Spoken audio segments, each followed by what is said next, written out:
Shalom, que o Senhor te abençoe grandemente. Nós estamos dando continuidade na nossa sequência de estudo e hoje eu gostaria de compartilhar com vocês sobre um tema muito importante: o estado do homem após a morte. Mas, para que você entenda sobre esse estudo de hoje aqui apresentado, é importante que você primeiro assista o nosso estudo sobre a parábola do rico e do Lázaro.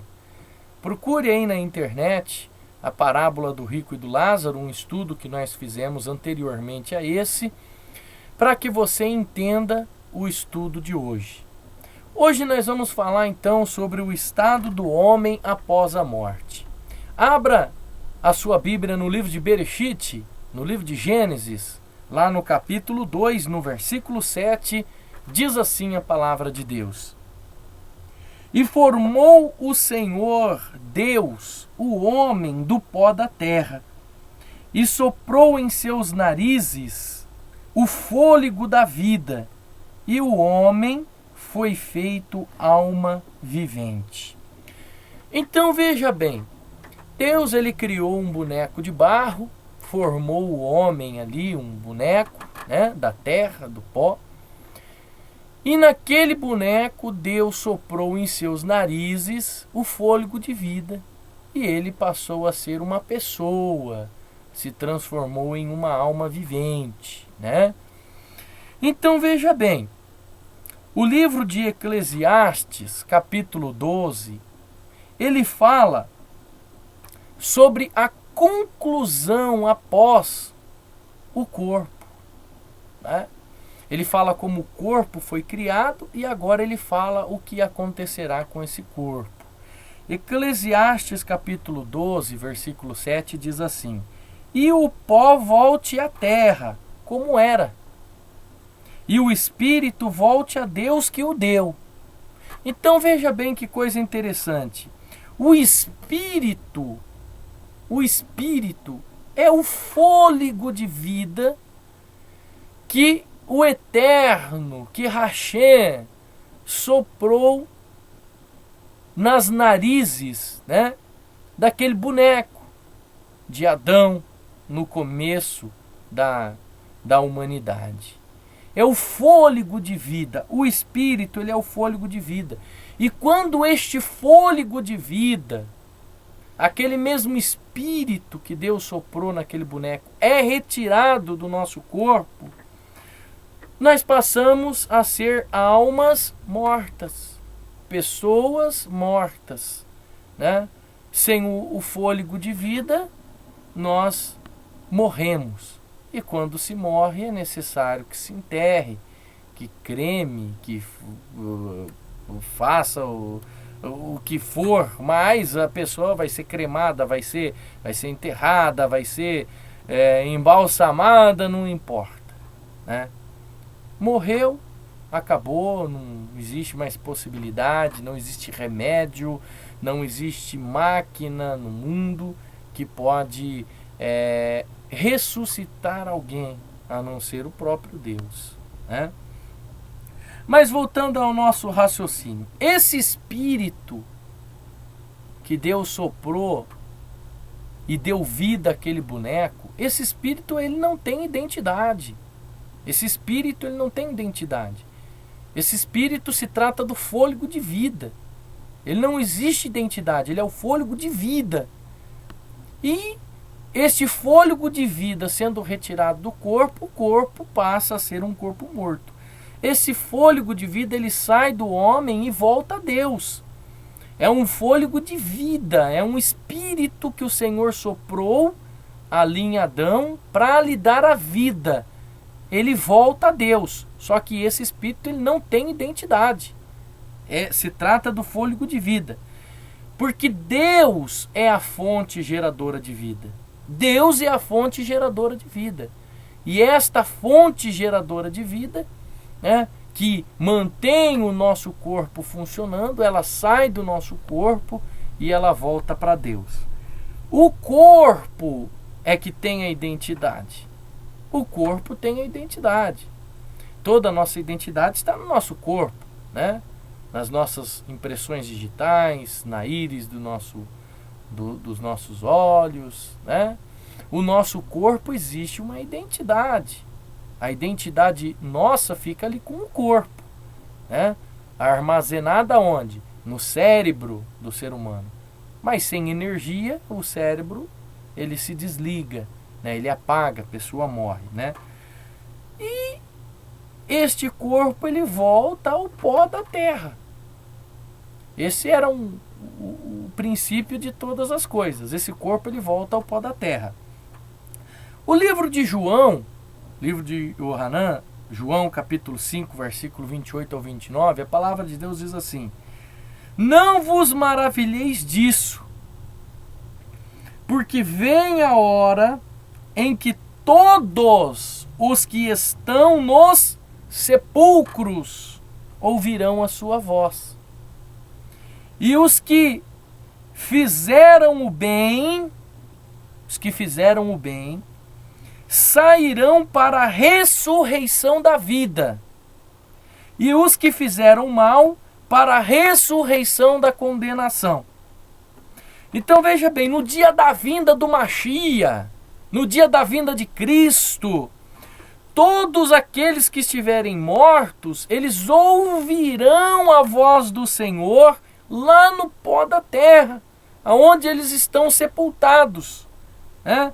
Eles ouvirão a voz do Senhor e sairão da onde estão, mesmo que o corpo tenha virado pó.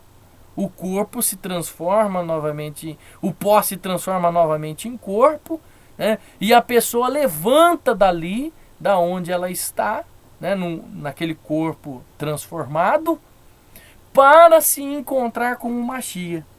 Jesus, veja que texto interessante.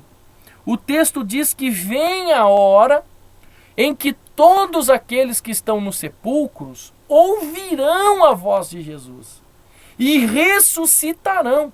Então você vê que Jesus ele não vem dos céus com uma multidão de salvos, né?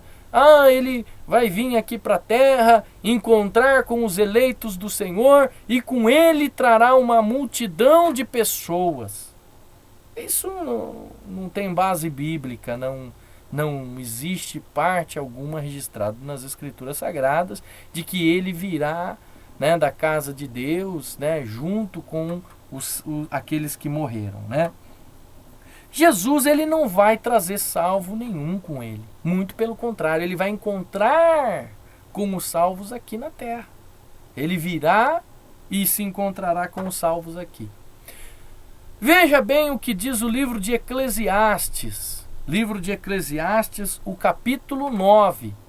Nós vamos ler o versículo 5, nós vamos ler o versículo 6 e depois nós vamos ler o versículo 10, tá? Vamos ler o versículo 5, o versículo 6 e depois nós vamos pular para o versículo 10.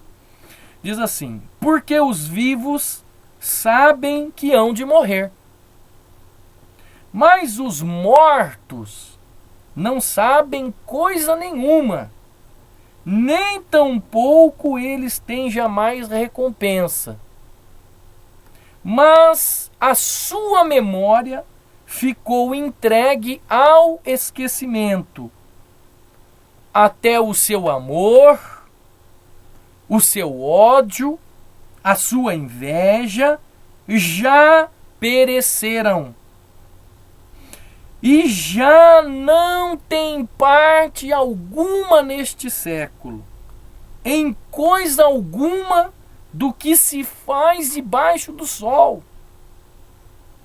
Porque na sepultura, para onde tu vais, não há obra, nem indústria, nem ciência e nem sabedoria alguma. Já desmascara as religiões que conversam com os mortos, né? E que conversam com os mortos. Por quê? Porque as Escrituras estão dizendo que aquele que morre, ele não sabe de nada que acontece aqui debaixo do sol. Pereceram os seus pensamentos, ficou entregue ao esquecimento, não tem ciência, né? Não tem sabedoria alguma, não sabe de nada o que acontece aqui. Morreu. Então já descaracteriza aí as pessoas que conversam com demônios, achando que estão conversando com entes que já faleceram, né? Então a gente vê aqui nesse texto que quando a pessoa morre, tudo acaba. Tudo acaba, a pessoa não fica vagando por aí, a alma que está vagando, não, né? Isso aí é história, são histórias que inventam para enganar a multidão. Os mortos, o texto diz que os mortos aqui nesse livro de Eclesiastes, eles não sabem coisa nenhuma, o seu amor, o seu ódio já pereceram, né? Portanto, meu irmão, é o texto aqui no livro de Eclesiastes. Então, se alguma destas pessoas estivessem no céu, o que aconteceria? Né? Com certeza essas pessoas elas estariam sabendo de alguma coisa. Pereceu o ódio, pereceu o amor, pereceu tudo, né? E se está no céu, significa que não pereceu. A pessoa está lá no céu, né? Conversando com Deus, conversando com os anjos, não sei, com as outras pessoas que morreram, não é verdade? Mas o texto diz aqui que na sepultura para onde vais não há obra, não há indústria, não há ciência, não há sabedoria alguma, né? Então, ninguém que morre agora vai para o céu ou vai para o inferno. A pessoa vai para o pó da terra e ali permanece dormindo até a volta de Cristo.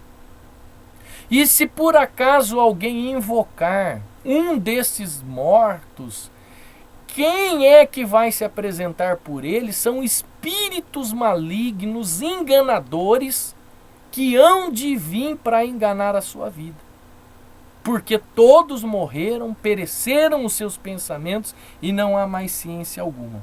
Vamos ver o que o profeta Davi fala no Salmo 146, 4. Diz assim: sai-lhes o espírito e eles tornam para a sua terra. Naquele mesmo dia perecem os seus pensamentos. Então veja bem, quando a pessoa morre, o próprio profeta Davi, ele está afirmando aqui que o espírito, ou seja, o fôlego de vida, o espírito, não confunda espírito, viu? Não confunda espírito com alma vivente. O espírito sai, o espírito é o fôlego de vida, é a energia, a fonte geradora, né? Do corpo de vida. Para que a lâmpada esteja acesa, ela precisa de uma energia elétrica. Sem essa energia elétrica, a lâmpada está apagada, está morta. O espírito é esta energia que faz a lâmpada ficar acesa. Você compreende o que eu estou querendo dizer?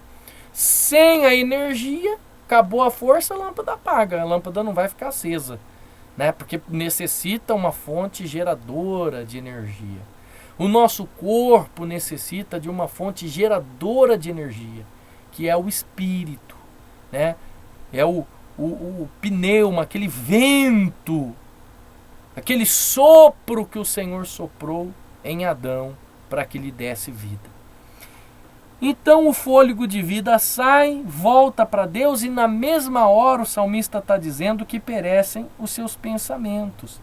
Existem algumas pessoas que elas afirmam assim, que elas tiveram umas experiências, né, pós-morte, e elas um acidente, alguma coisa, e elas morreram e elas saíram do seu corpo, ficaram vagando ali sobre o teto, olhando, vendo o corpo lá embaixo, né, observando os familiares chorando, né?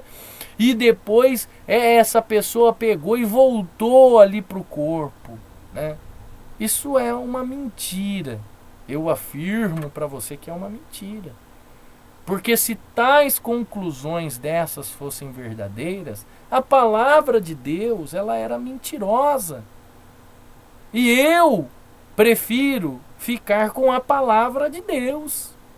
Eu prefiro ficar com a palavra de Deus, com as Escrituras Sagradas, que diz que quando o homem morre, perecem os seus pensamentos. Quando Jesus ressuscitou a Lázaro, Lázaro ele não tinha informação nenhuma do que aconteceu com ele nesse período 4 dias morto. Não se há possibilidade de saber, na verdade, porque morreu, pereceu o pensamento, a pessoa está ali dormindo e quando ela acorda é como se ela piscasse o olho, né? A ressurreição será assim. Aqueles que morreram é como um abrir e piscar de olhos. Eles vão, morreu agora, vai abrir os olhos com o chamado de Cristo, né? Então, se essas pessoas que morrem estão vagando sobre o teto, vendo corpos familiares ali chorando, significa que existe atividade. Morreu, mas mesmo assim está em atividade, né? Elas estão vendo, elas estão tendo sabedoria, exercendo sabedoria. E as Escrituras, elas nos dizem exatamente o contrário disso. Elas nos afirmam o contrário disso. Salmo 6, versículo 5, se é que podemos chamar de versículo, mas para que você entenda, Salmo 6, versículo 5, diz assim: porque na morte não há lembranças de ti. No sepulcro, quem te louvará? E o Salmo 115, versículo 17, diz assim a palavra de Deus: os mortos não louvam ao Senhor, nem os que descem no silêncio. Ou seja, aqueles que estão mortos, meu irmão, eles não têm lembrança nenhuma de Deus. Morreu, não tem lembrança de Deus, né? Quem louvará? Morreu, quem te louvará? Não, está lá no céu louvando, cantando com Paulo, com Pedro, seja lá com quem for, né? Mas o texto diz que não. Quem há? Olha o que o texto diz: os mortos não louvam ao Senhor, não louvam, nem os que descem ao silêncio, porque morreu, pereceu os pensamentos, né? Estão no pó da terra, aguardando a ressurreição de Cristo no dia do juízo final, no dia do julgamento final. Aí o livro de Eclesiastes, capítulo 3, versículo 19. Vamos ler 2 versículos, o 19 e o versículo 20. Diz assim: porque, olha que texto interessante, que coisa interessante. Porque o que sucede aos filhos dos homens, isso mesmo também sucede aos animais. A mesma coisa lhe sucede. Como morre um, assim morre o outro. Todos têm o mesmo fôlego. E a vantagem dos homens sobre os animais não é nenhuma. Que coisa interessante. Não é nenhuma. Assim como morre o homem, morre também o animal. E a vantagem do homem sobre o animal não é nenhuma. É o que o texto está dizendo aqui. O animal morre e vai para o céu? Vai para o inferno? O que o texto diz aqui, né? Porque, não acabou ainda o texto, porque todos são vaidades. Todos vão para o mesmo lugar. Todos são pó. E todos ao pó tornarão. Você vê que as Escrituras Sagradas não nos deixam mentir. As Escrituras Sagradas não nos deixam passar por mentirosos. Muitos afirmam coisas diferentes porque não se faz um estudo aprofundado sobre as Escrituras Sagradas. E para darem base a teologias contrárias, né, a ensinamentos contrários, criam as suas fábulas. São fábulas, né? Porque tudo aquilo que é criado sem o apoio da palavra de Deus são fábulas. Mas a palavra de Deus, ela está afirmando aqui que na morte não existe diferença. Não existe diferença entre o homem e o animal. É o que o texto está dizendo. Não sou eu que estou falando, mas é o texto que está dizendo que não existe diferença entre o homem e o animal. Olha, Eclesiastes capítulo 3, versículo 19 e versículo 20. Os animais, eles são iguais aos homens, todos irão pó, todos vão para o mesmo lugar. A diferença é que ao homem foi-lhe dado a escolha em vida. Quando nós estamos em vida, ao homem foi-lhe dado a escolha da ressurreição, o que não foi dado ao animal. Mas o animal e o homem, quando morre, vai para o mesmo lugar. A diferença é a escolha que nós temos em vida. Em vida. Para o dia da ressurreição. Não para agora, mas para o dia da ressurreição. Apocalipse, abra sua Bíblia, no livro de Apocalipse, Revelação de Yohanan, diz assim a palavra de Deus no livro de Apocalipse, capítulo 20, no versículo 13. E deu o mar os mortos que nele havia, e a morte e o inferno deram os mortos que nele haviam, e foram julgados, cada um segundo a sua obra, as suas obras. Olha só, deu o mar os mortos que nele havia, e a morte e o inferno deram os mortos que nele havia, e foram julgados cada um segundo as suas obras. Vamos entender esse texto bíblico. No dia do juízo final, os mortos vão sair da onde eles estiverem. Se é no mar, né?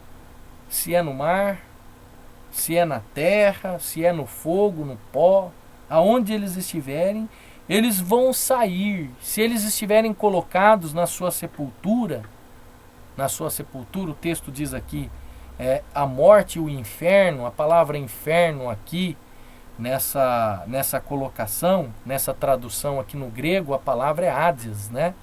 Que significa sepultura. Esse inferno não é a casa do diabo, pelo amor de Deus, eu sei que você não acredita nisso, né?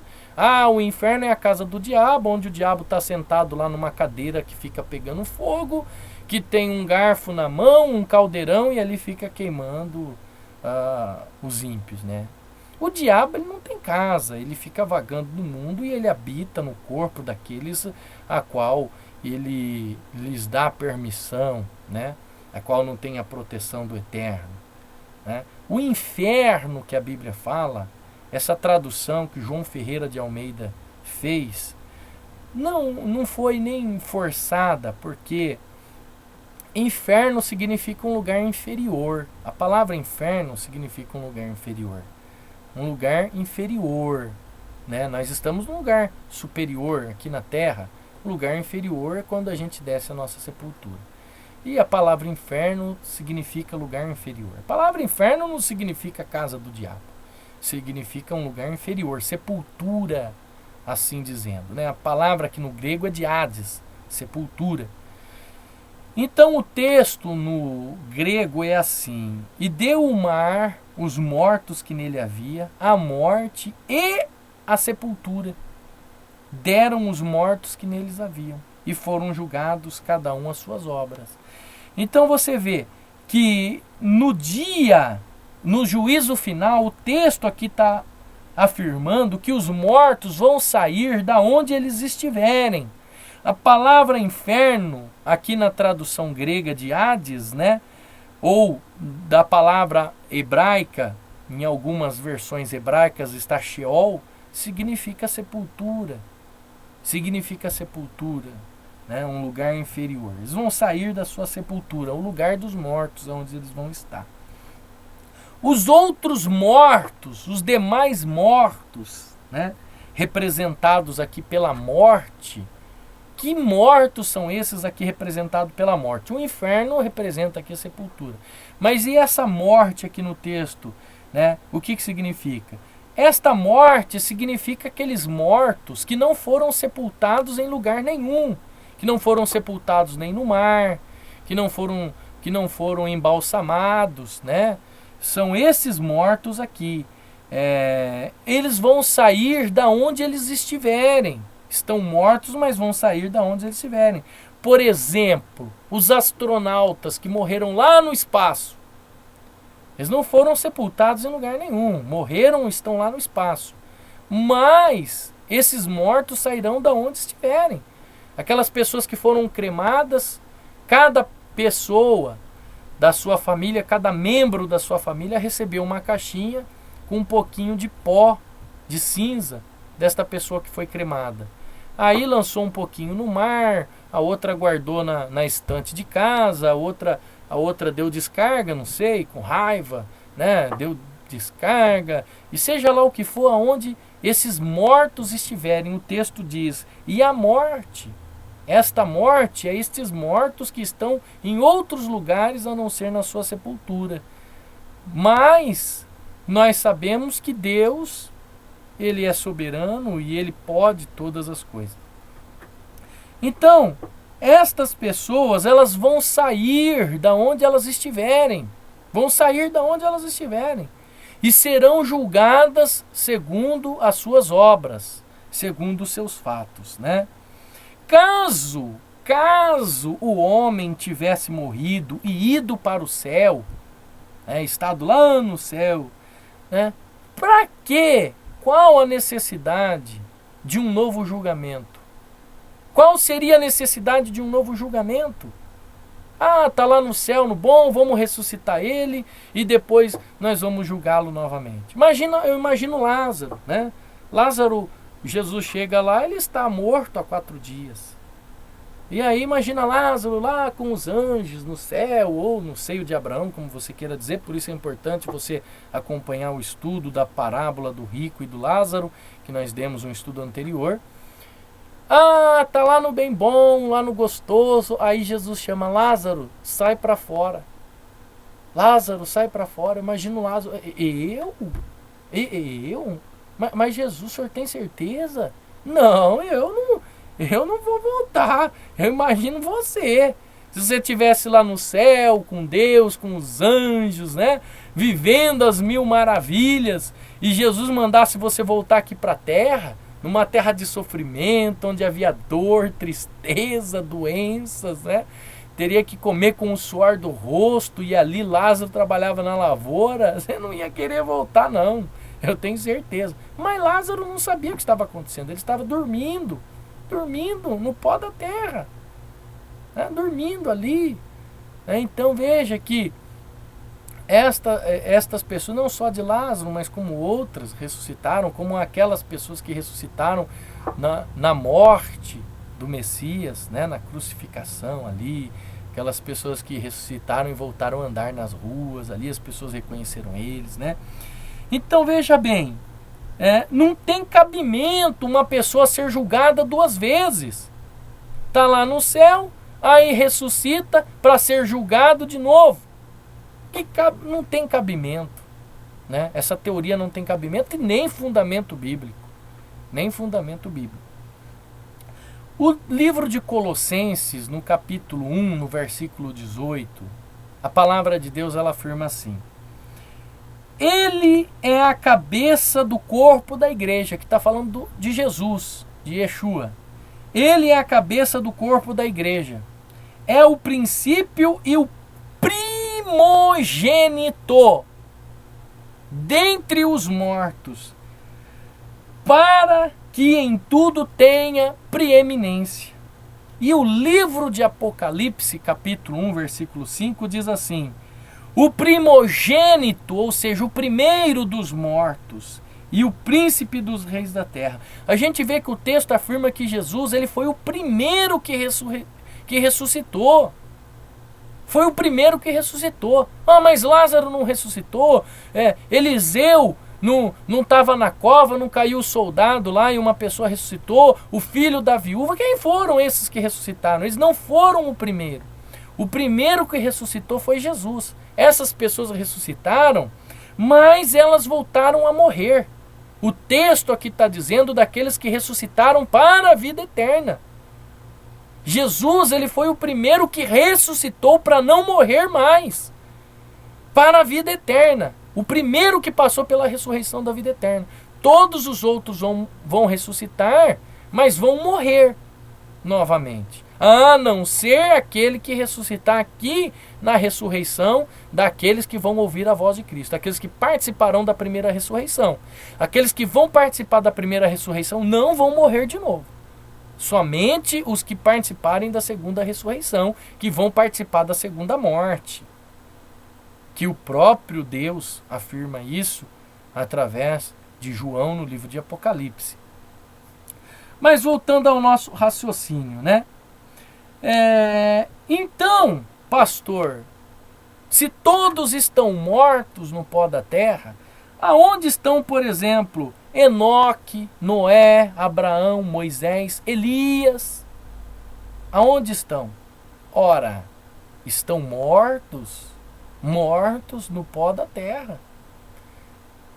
Porque uma coisa interessante vai ser assunto de um outro estudo bíblico, que Elias morreu e Enoque também morreu. A Bíblia afirma isso. A Bíblia afirma isso. Que Enoque morreu e que Elias também. Eles não foram levados para o céu, casa de Deus. Aí você precisa entender, né? Essa é uma confusão que muitos fazem, porque não leem a Bíblia. Eles pegam a parte do arrebatamento de Elias, mas eles não lêem o livro de 2 Crônicas, aonde está Elias 10 anos depois que ele foi arrebatado. Arrebatado não por carro de fogo, porque o texto diz que ele não foi arrebatado por carro de fogo, e sim num rodemoinho, né? Aonde está Elias 10 anos depois desse acontecimento? Lá no livro de 2 Crônicas fala onde está Elias 10 anos depois do arrebatamento dele. E a Bíblia também nos afirma aonde está Enoque. Lá no livro de Hebreus, o que aconteceu com Enoque. Quando nós lemos o livro de Hebreus capítulo 11, nós vamos ver sobre os heróis da fé. Lá fala de Abraão, lá fala de Moisés, lá fala de Isaac, lá fala de Enoque. Mas no versículo 13 diz que todos esses homens morreram. E Enoque está nesta lista, no versículo 13, da morte, daqueles que morreram. Morreram. A Bíblia afirma que eles morreram sem ter alcançado a promessa. Morreram sem alcançar a promessa, que é a vida eterna. A maior promessa de Deus é o galardão, que é a vida eterna. Então é importante a gente comparar o texto, porque a todos estão mortos, e você vai saber por que morreu. Porque Elias morreu, porque Enoque morreu. Depois nós vamos fazer um estudo sobre isso. Mas hoje você vai acabar entendendo um pouco sobre isso, que é importante. Veja bem, o livro de Hebreus, capítulo 9, versículo 27, diz assim: e como aos homens está ordenado morrerem uma vez, vindo depois disso o juízo. Aos homens está ordenado a morte. A Bíblia, ela afirma isso, que aos homens está ordenado a morte. Eu não vou morrer, eu vou viver eternamente. Negativo. Todos nós iremos morrer, a não ser se Cristo voltar agora, né? Então, aqueles que estão em Cristo com uma vida de obediência, né, uma vida de obediência, serão transformados num abrir e piscar de olhos. Mas sem isso, a humanidade está destinada à morte por causa do pecado, né? A palavra de Deus não passa sem cumprir. Pecou, veio a morte sobre o mundo, né? Essa opção de morrer uma vez só, ela está ordenado a nós, cabe a nós decidirmos se a gente quer morrer uma vez só, né? Como assim, pastor? Ué, se você for salvo, você não vai passar pelo lago de fogo. Se você for salvo, você não vai passar pelo lago de fogo. E não cabe a Deus essa decisão. Essa decisão cabe a nós. O que Deus quer é que você não passe pelo lago de fogo. Mas você quer passar pelo lago de fogo. Porque você desobedece a Deus, você não segue a palavra, você não cumpre os ensinamentos que o próprio Mashiach ensinou, né? Você acha que o que você faz é o suficiente para alcançar a vida eterna. Você não quer um compromisso verdadeiro. Então você está escolhendo a passar pelo lago de fogo. A escolha é sua. Deus não quer isso para você. Mas Deus há de cumprir com a palavra dele. Então passar pelo lago de fogo é uma escolha nossa. Depende de nós.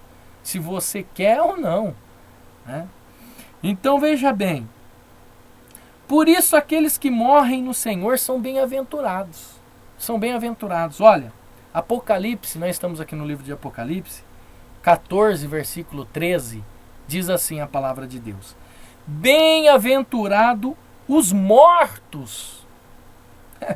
Que coisa estranha, né? Bem-aventurados os mortos, que desde agora, ou seja, neste momento, morrem no Senhor. São bem-aventurados. São felizes aqueles que morrem no Senhor, permanecendo fiéis até o fim, permanecendo fiéis à palavra de Jesus até o fim, porque esses não terão poder à segunda morte. Apocalipse capítulo 20, versículo 5, diz assim a palavra de Deus: Mas os outros mortos que não reviverem até em que os 1000 anos se acabem, esta é a primeira ressurreição. Então a gente vê que a primeira ressurreição é daqueles que estão em Cristo, né? O livro de 1 Tessalonicenses, ele nos afirma isso, que ressuscitarão primeiro aqueles que morreram em Cristo. 1000 anos depois, após o milênio, ressuscitarão aqueles que hão de ser condenados, né? Então veja bem, como os outros mortos não reviveram durante esses 1000 anos, durante o milênio, eles não estão no céu e nem no inferno, estão no pó da terra, né? Porque para alguém reviver, tem que estar morto. Só pode reviver alguém que está morto. Só pode ressuscitar alguém que está morto. E a Bíblia fala de ressurreição. Não fala de vinda dos salvos aqui. Fala de ressurreição dos salvos, né? E para ressuscitar é necessário estar morto. Vamos ler o versículo 6 do livro de Apocalipse 20. Diz assim: bem-aventurado e santo aquele que tem parte na primeira ressurreição. Sobre esses não tem poder a segunda morte, mas serão sacerdotes de Deus e de Cristo, e reinarão com eles 1000 anos. Então a primeira ressurreição é somente para os salvos. Somente para os salvos. A segunda ressurreição, o texto nos afirma que é para os ímpios, que se dará 1000 anos depois, é o que o texto está dizendo. 1000 anos depois, eles acordarão, né? Se levantarão dos seus túmulos, das suas sepulturas, para serem julgados de acordo com as suas obras. Aqueles que ressuscitaram 1000 anos antes serão reis e sacerdotes, ajudarão a governar o milênio junto com o Mashiach. 1000 anos depois, a ressurreição é somente para os ímpios. É o que o texto está dizendo. A Bíblia não nos deixa mentir. Não é? Ah, todo mundo vai ressuscitar junto, vai ficar numa fila. Isso é conversa fiada para boi dormir. Isso é fábula. Isso não tem cabimento, não tem teoria bíblica, né? Então todos aqueles que morrem em Cristo vão ressuscitar primeiro. Vamos ler João, livro de João novamente. Livro de João, capítulo 6, versículo 40. A palavra de Jesus, palavra de Yeshua, diz assim: porquanto a vontade daquele que me enviou é esta. Olha o que Jesus está falando sobre a vontade de Deus. A vontade daquele que me enviou é essa: que todo aquele que vê o Filho e crê no Filho nele tem a vida eterna. Não é só ouvir, mas é crer para ter a vida eterna. Vírgula. E eu o ressuscitarei no último dia. Olha que coisa maravilhosa. Todos aqueles que morrerem em Cristo, permanecerem fiéis a Ele, Jesus há de ressuscitar no último dia. Há de ressuscitar. Ele não está dizendo que vai levar com Ele para estar com Ele agora, quando morre. Não, isso é uma promessa após a ressurreição, após a vinda do Mashiach. Aí nós lemos aqui no livro de Filipenses, capítulo 3, o versículo 11, diz assim a palavra de Deus: para ver se de alguma maneira eu possa chegar à ressurreição dos mortos, não que já tenha alcançado, ou que seja perfeito, mas prossigo para alcançar aquilo para qual fui também preso por Cristo Jesus. O apóstolo Paulo, ele sabia, ele está dizendo aqui que ele sabia que ele iria morrer. Sabia. Mas ele está dizendo que se ele fosse fiel, que se ele permanecesse fiel até o fim, ele ia conquistar o direito da primeira ressurreição, né? O direito de participar desta primeira ressurreição, para não participar da segunda.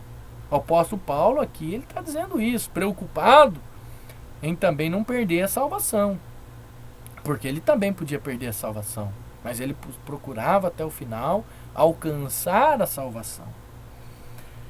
O livro de 1 Tessalonicenses tem um versículo muito interessante que diz assim, capítulo 4, versículo 15 ao 16. E nós, os que ficarmos vivos para a vinda do Senhor, não precederemos aos que dormem. E os que morrem em Cristo, e os que morreram em Cristo, ressuscitarão primeiro. Os que morreram em Cristo ressuscitarão primeiro. Veja bem o que ele está dizendo aqui. Aqueles que morreram em Cristo ressuscitarão primeiro, que o livro de Apocalipse disse sobre a primeira ressurreição, faz parte da primeira ressurreição. Então, aquelas pessoas que estiverem vivas aqui na vinda de Cristo, o texto está dizendo, vamos entender aqui o texto, né? Os que estiverem vivos aqui, né, será arrebatado com ele nas nuvens, a encontrar com o Senhor nos ares. Olha o versículo 17, né? A encontrar com o Senhor nos ares. E assim estaremos para sempre com o Senhor. Nós vamos encontrar com o Senhor nas nuvens, nos ares, onde voam os pássaros, onde voam os aviões, né? Nós vamos encontrar, porque o profeta Zacarias, ele fala o mistério desse encontrar, mas não é assunto de hoje. O profeta Zacarias, porque a última profecia é a guerra contra Jerusalém, né? O profeta Zacarias fala que o Messias há de encontrar com os salvos nos ares e desce com os santos sobre o Monte das Oliveiras. Mas não é assunto de hoje. Mas vamos voltar a esse raciocínio aqui. As pessoas que estiverem vivas na vinda do Senhor, elas serão transformadas num abrir e piscar de olhos. Aquelas que estiverem mortas ressuscitarão primeiro, ressuscitarão aqueles que morreram em Cristo, né? Aqueles que têm parte da salvação ressuscitarão. Os ímpios ainda vão permanecer mortos por mais 1000 anos. Porque aqui se dará o milênio. Só vai ressuscitar os justos. Os ímpios ainda permanecerão nas suas sepulturas, né? E a gente desce com Jesus lá no Monte das Oliveiras, no livro de Zacarias, capítulo 14, versículo 4. Bom, o livro de 1 Coríntios tem uma passagem muito interessante que diz assim, capítulo 15 de 1 Coríntios, versículos 51 e 52, diz assim a palavra de Deus. Eis aqui vos digo um mistério. Está revelando o mistério aqui, né? Na verdade, nem todos dormiremos, nem todos vão ressuscitar, nem todos vão morrer, né? Mas todos seremos transformados. todos seremos transformados. Num momento, num abrir e fechar de olhos, ante a última trombeta. Porque também soará a trombeta e os mortos ressuscitarão incorruptíveis e nós seremos transformados.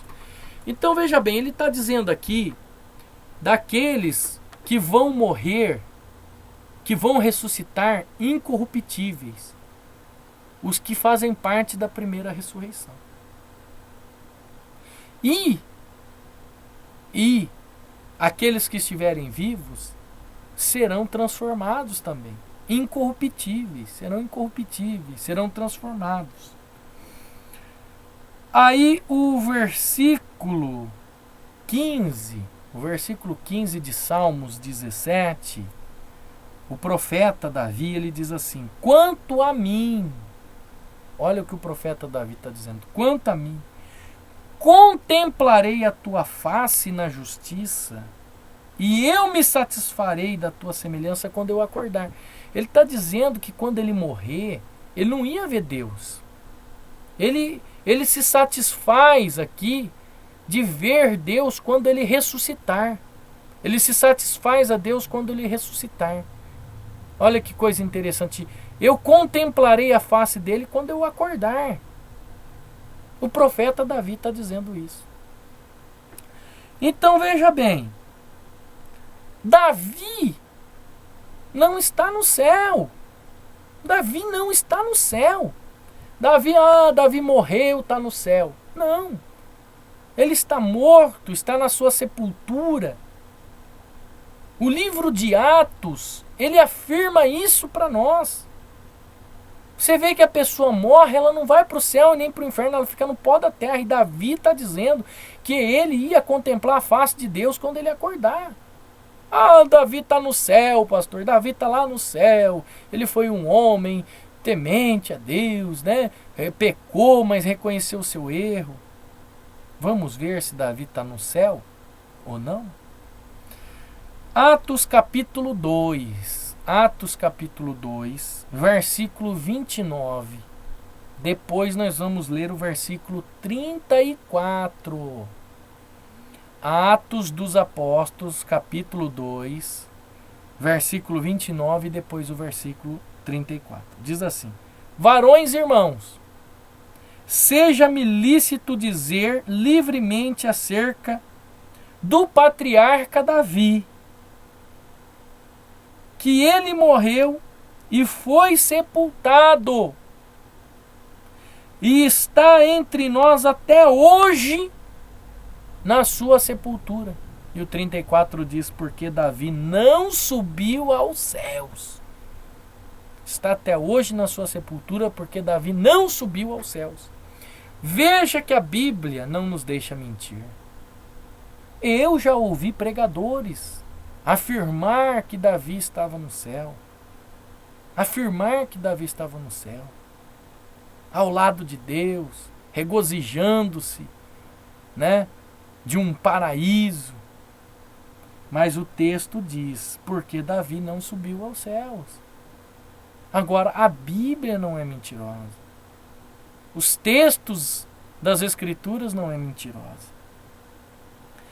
Veja bem, Davi está sepultado até hoje. O texto diz que ele está sepultado até hoje, aguardando o dia da ressurreição. Hebreus capítulo 11, versículo 39 e versículo 40, ele fala assim: e todos estes, tendo tido testemunhos pela fé, não alcançaram a promessa, provendo Deus alguma coisa melhor a nosso respeito, para que eles sem nós não fossem aperfeiçoados. Então veja bem, nenhum daqueles heróis da fé do capítulo 11 de Hebreus estão no céu. Eles morreram, estão no pó da terra, aguardando o dia da ressurreição. Ninguém subiu ao céu. E quem afirma isso é Jesus. Jesus afirma isso. No capítulo 3 do livro de João, no versículo 13, O próprio Machia afirma que ninguém subiu ao céu, nem mesmo Elias e nem mesmo Enoque. Veja o que o Machia está dizendo no capítulo 3, no versículo 13 do livro de João. Ora, ninguém subiu ao céu, senão o que desceu do céu, o Filho do Homem que está no céu. O próprio Jesus está dizendo aqui, ora, ninguém subiu ao céu, a não ser aquele que desceu do céu, né? Então veja bem, meu irmão, os mortos estão dormindo no pó da terra, aguardando a ressurreição, aguardando a chamada de Cristo, né? Essa crença da imortalidade da alma é uma crença muito antiga e ela vem do paganismo. Ela vem do paganismo e foi implantada dentro da igreja católica, dentro da igreja romana e dentro da igreja evangélica, por Santo Agostinho. Era uma teoria de Sócrates e de Platão no ano 400 AC. Sócrates e Platão, eles criaram essa teoria, mas Sócrates e Platão não acreditavam em Deus. O céu a qual eles se referem, eles estão falando do Monte Olimpo. O Deus a quem ele se refere é Zeus, Atenas, os deuses da mitologia. E Santo Agostinho adapta isso dentro da religião para pôr medo no povo, para que o povo seguisse a igreja com medo. Aquele que não obedecesse à igreja iria para o inferno ou para um purgatório. E isso, infelizmente, foi adaptado dentro da religião protestante. Os protestantes implantaram isso, nem todos, né? Mas alguns implantaram isso dentro das suas religiões. E isso é um engano de Satanás que tende a distorcer os textos bíblicos, as escrituras sagradas, né? Então essa é uma teologia enganosa que vem a nos mentir. Aqueles que morreram estão mortos no pó da terra, aguardando a vinda de Cristo, para aqueles que forem santos ressuscitarem na primeira ressurreição, antes do milênio, e os ímpios ressuscitarão 1000 anos depois para o julgamento. Se essas pessoas já estiverem desfrutando, elas já foram julgadas. Se essas pessoas já estiverem no lago de fogo, elas já foram julgadas, segundo as tuas obras. E não é isso que a Bíblia diz. Haverá um julgamento.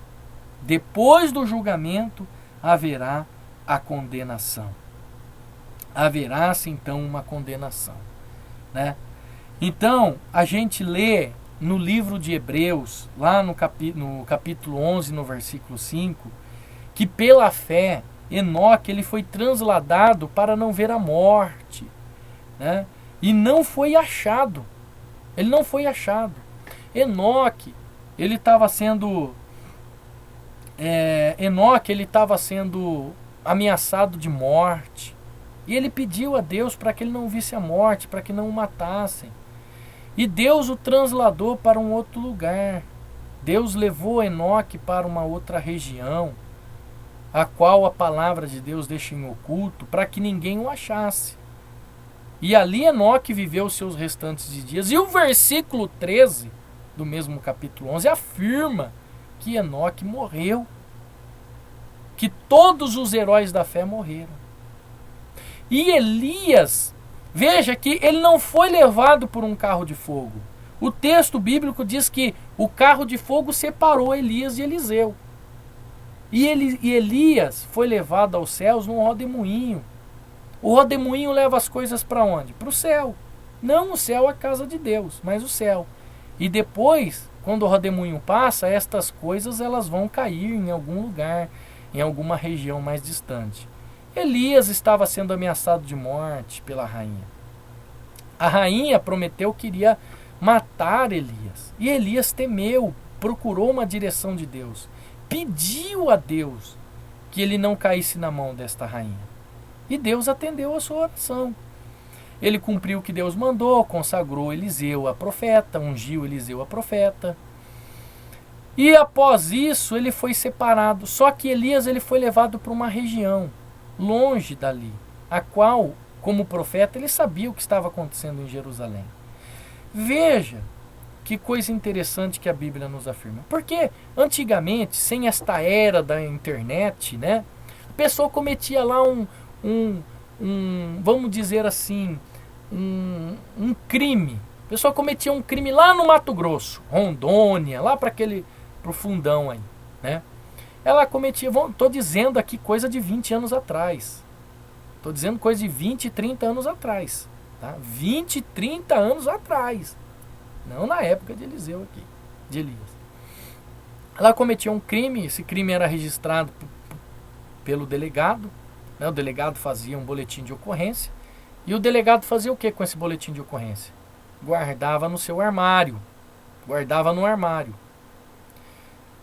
E a pessoa vinha para o estado de São Paulo, para o estado do Paraná.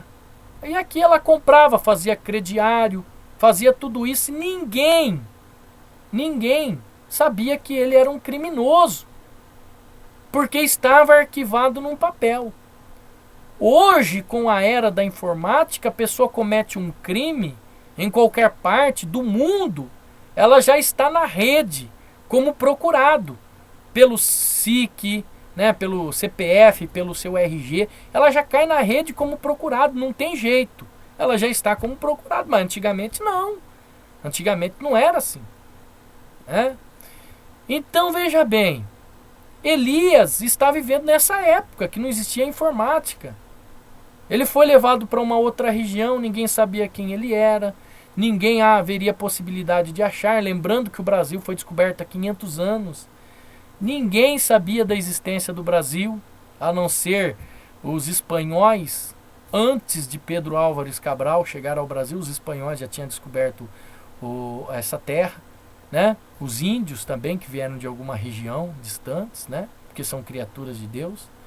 Então veja bem, Elias ele foi levado para uma outra região. E aqui no livro de 2 Crônicas, no capítulo 21, no versículo 12, Jeorão é o rei de Judá.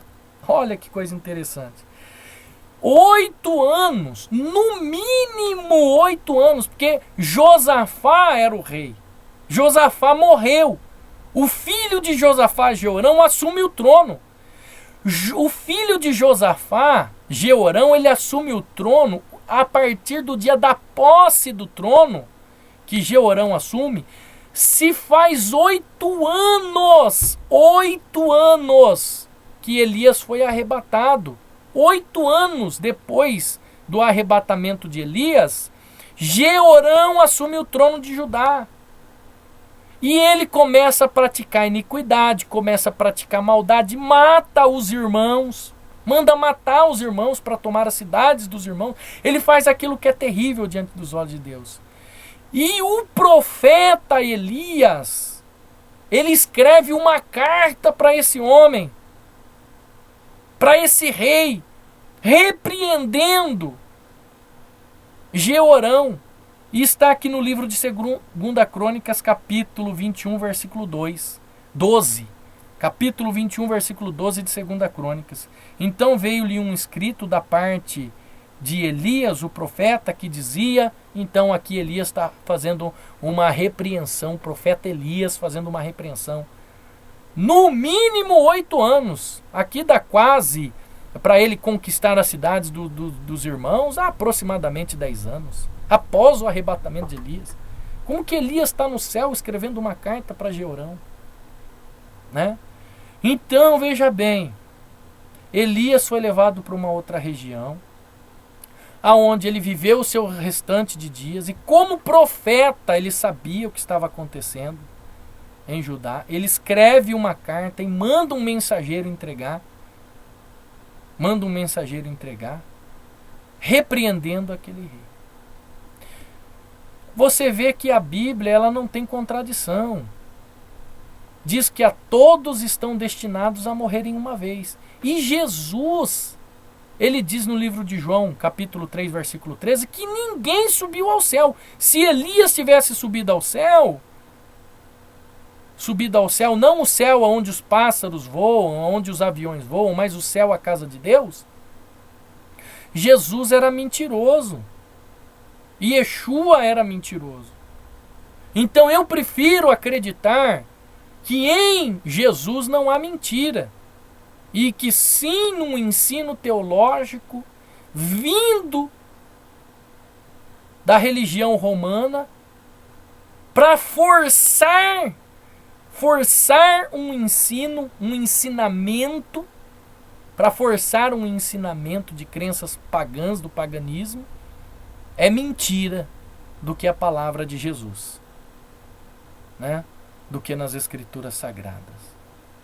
Mas eu gostaria de agradecer. Se você tem alguma dúvida sobre este assunto, esse assunto é muito grande, nós já estamos aqui passando de 1 hora neste assunto, mas ele tem muitos outros textos sobre Elias, sobre Enoque. E se você tiver alguma dúvida sobre este assunto, mande um e-mail para mim e eu vou responder você. Pode me mandar um e-mail. O meu e-mail é prfábio, tá? PR, P de pato, R de rato. prfábio, @comunidade da família de Deus.com.br, tá? Vou repetir. prfábio, @comunidade da família de Deus.com.br. Me mande um e-mail, será um prazer responder o seu e-mail, responder as suas dúvidas sobre o assunto. Essa é a palavra de Deus que não nos deixa enganados. Então, antes de ouvirmos e passarmos adiante qualquer palavra, vamos fazer como os bereanos, como o povo de Bereia. Ver se realmente está fundamentada na palavra de Deus. Não existe passagem bíblica que afirma que aqueles que morrem já vão para o céu ou vão para o inferno. Não existe tal passagem que afirma isso para você. Pode procurar que você não vai achar. Isso é uma teoria, uma fábula que se estão pregando por aí. E se você pregava tal coisa, não fique chateado comigo, nem magoado comigo. Estou aqui com o único objetivo de esclarecer o texto. Não estou aqui com o objetivo de acusar ninguém. Não estou aqui para acusar ninguém. Isso não compete a mim, né? O papel de acusador pertence a outro, não a mim. Mas o ide de pregar, de propagar, pertence não só a mim, mas a nós, né? Então estou aqui apenas esclarecendo esses textos para você. Se você não assim cria de outra forma, agora você aprendeu dentro da Bíblia qual é a forma correta de se crer.